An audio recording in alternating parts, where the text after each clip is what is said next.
On va faire le point sur ce qui se passe, mais pour ceux qui n'auraient pas bien compris le processus, on va recommencer avec l'autre image. Je suis sur la 4e page du document qui s'appelle la page 40, puisqu'en fait le document a été renuméroté pour qu'il commence à la page 38. Donc là, je suis sur la 3e page du document, la page 40. D'accord ? Ok.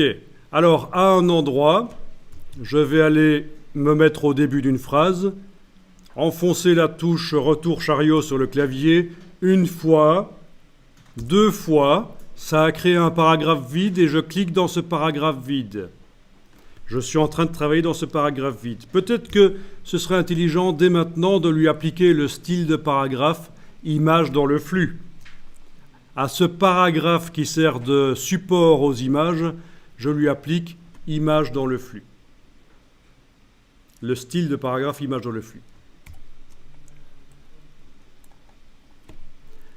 Avec la flèche noire, je vais essayer de sélectionner mon bloc blanc qui se trouve ici sur le côté. Ça ne fonctionne pas, je vais devoir le déverrouiller.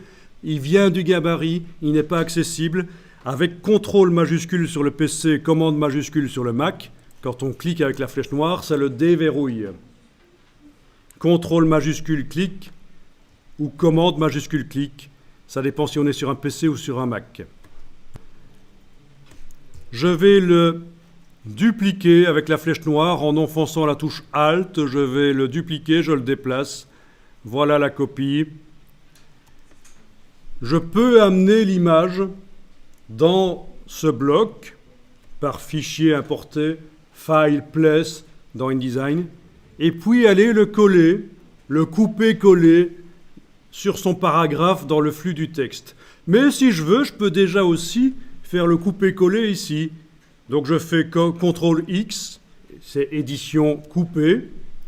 Donc il est envoyé dans le presse-papier qui sert au transfert d'informations dans l'ordinateur. Comme vous savez, le presse-papier, le clipboard, il est envoyé dans le presse-papier.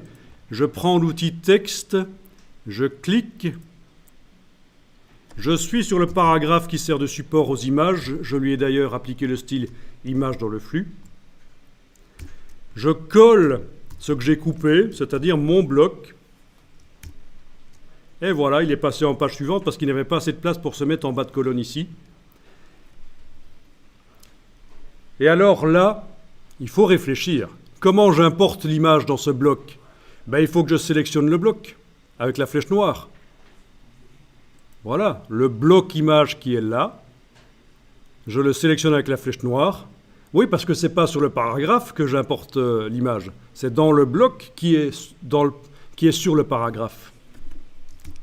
Je fais fichier, importer, et je vais chercher l'image, l'autre image que j'avais été chercher. Donc vous voyez, l'ordre dans lequel vous faites les choses n'a pas une importance énorme, tant que vous comprenez comment ça fonctionne.